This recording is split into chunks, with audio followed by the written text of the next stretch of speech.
Hey everyone, today we're going to go through a series of different scenarios that typically an ADHD would react differently to versus a neurotypical. It's super easy for us to Google different symptoms and relate to those symptoms, but it's another thing to put those symptoms into action. So today we're going to do just that. I would love for you guys to join me when I go through these scenarios. I want you to put in the comments your experiences given those situations. And if you're a non-ADHD watching this video, it's good to actually see these certain symptoms play out in these given scenarios.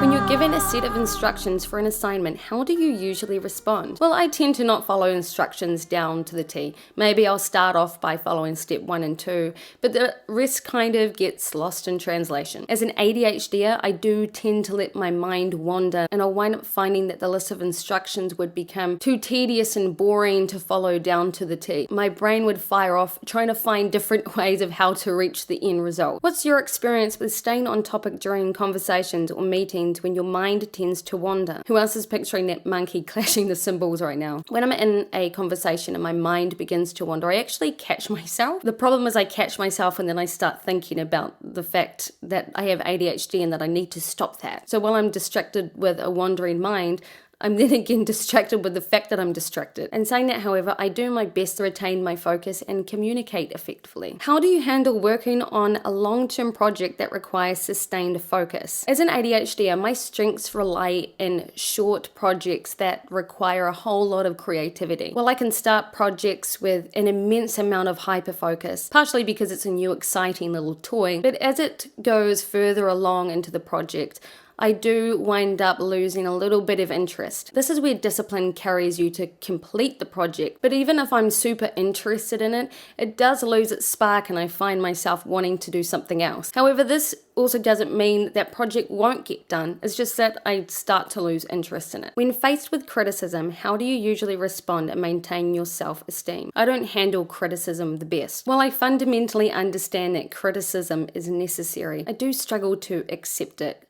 I take it as a reflection or an attack on my personality. I'm assuming this must stem back from childhood, going through a schooling system that didn't actually suit me, feeling as though I was always behind my peers in some way, shape, or form. And because I felt different, it impacted my self-esteem, how I actually saw myself. So criticism on my part takes a little bit of effort to see it as a criticism of a behavior versus who I actually am or my overall talents. How do you typically remember and manage multiple appointments throughout the week? Well, the organization isn't there, but there's multiple messages sent to different family members. Like for example, to James, I'll say, oh, I got a doctor's appointment at 4 on Friday. But I don't typically have a calendar where I write everything down neatly so that I can refer back to it and be as prepared as possible. I don't know how many times I've been advised to write something down on a whiteboard or have post-it notes everywhere or a diary. I just simply don't use them. Even if I have them in my possession, I just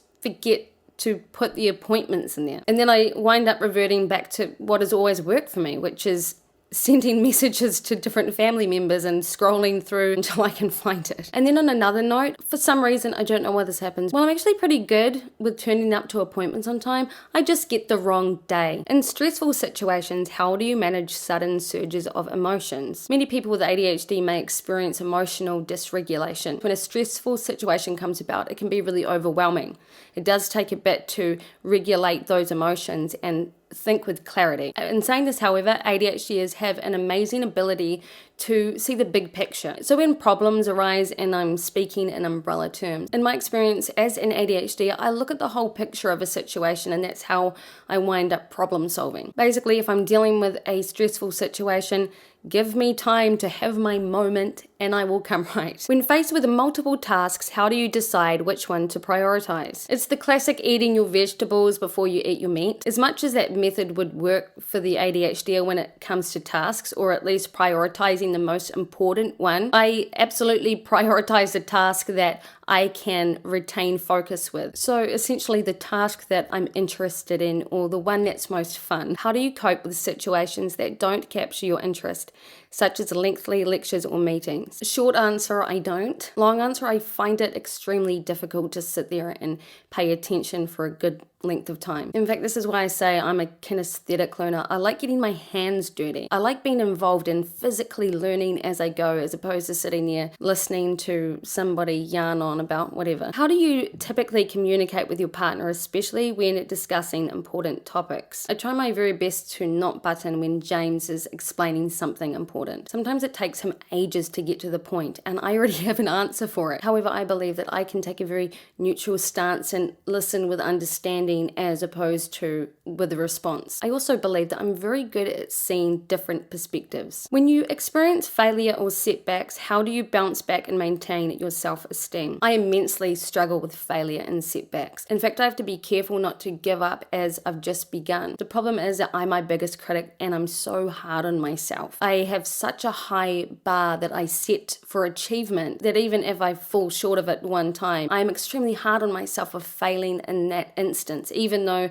failure is all part of growth. This is where many of us develop these beliefs and issues like rejection, sensitive dysphoria, and imposter syndrome. We're so hard on ourselves. We have a massive fear of real or perceived failure. We have extremely high expectations, and much of this comes from a fear of abandonment. Many of us struggled through our early years of schooling where we felt as though we fell short, as I stated, due to how the schooling systems work, and also a lack of understanding that ADHDers operate in a different way. So it's no wonder by the time we hit adulthood that we've learnt these behaviors. So that's as far as we'll get today, but can you relate to any of these behaviors that I listed? What other symptoms of ADHD that you deal with interfere with your life? For now, I hope you guys have a good day, night, morning, evening, wherever you are in the world, and I'll see you guys all again for the next one.